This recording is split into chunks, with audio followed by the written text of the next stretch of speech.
ভয় দেখালে আমি পালিয়ে যাবো তাই ভেবেছিলাম নাকি? তোমার যদি 4টি ছেলে থাকতো না তা আমি তোমাকেই বিয়ে করতাম। দেখি চালাও। এই দাদা দাদা সাইডে লাগা। ভাই ভাই এই ছেড়ে দেন ভাই, ছেড়ে দে। এই শুনে মেয়ে বুঝতে পারছি নি। কে মেয়েটা?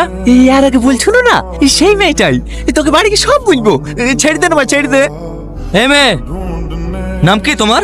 সালমা। তোকে জিজ্ঞেস করেছি? একটা মেয়ের সামনে অপর করছে কেন বলতি নি? ছেড়ে দে না ভাই। এখানে কোনো ভাইটাই নাই। স্যার বল স্যার। তোর হেলমেট কোথায়? বাড়িতে। লাইসেন্স নাই। হেলমেট নাই, লাইসেন্স নাই, 2000 টাকা চালান কাটবে। কেটে দে স্যার, বড় ভাইয়ের গাড়ি, ওকে অনলাইনে দিয়ে দেবে। এভাবে হবে না। এ মেয়ে, তুমি ওর সাথে প্রেম করো? এবার কিন্তু বেশি বেশি হয়ে যাচ্ছে। বাড়িতে জানে? বুবা নাকি? কথা বলতে পারো না? বাড়ি কোথায় তোমার? আপনি আমাকে চেনেন? আমি তোমাকে চিনি? কেন, তুমি হোম মিনিস্টার নাকি? দেখি মাস্ক খোলা।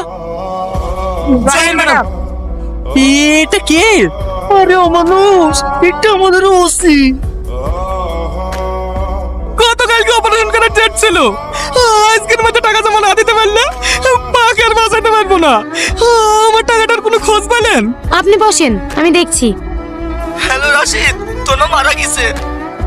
আমার মা মারা গেছে, আমার সব শেষ হয়ে গেল গো। আমি আর কাকে মা বলে ডাইবো গো? তোমাকে আমি বাঁচাতে পারবো না মা। তুমি অনেক হসপিটালে পৌঁছে দিয়ে এসো। অ্যাকাউন্টের ডিটেইলস গুলো পেয়েছো?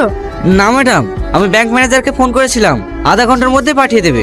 তাড়াতাড়ি বলো, নাহলে ম্যানেজারকে অ্যারেস্ট করতে বাধ্য হব। ঠিক আছে ম্যাডাম। একটা অ্যাকাউন্ট ডিটেইলস পাঠাতে এত সময় লাগে? ম্যাডাম কি হয়েছে?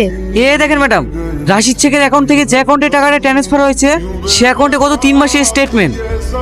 আপনি শুনলে অবাক হবেন, গত 3 মাসে 1223টা অ্যাকাউন্ট থেকে 108 কোটি টাকা স্ক্যাম করা হয়েছে।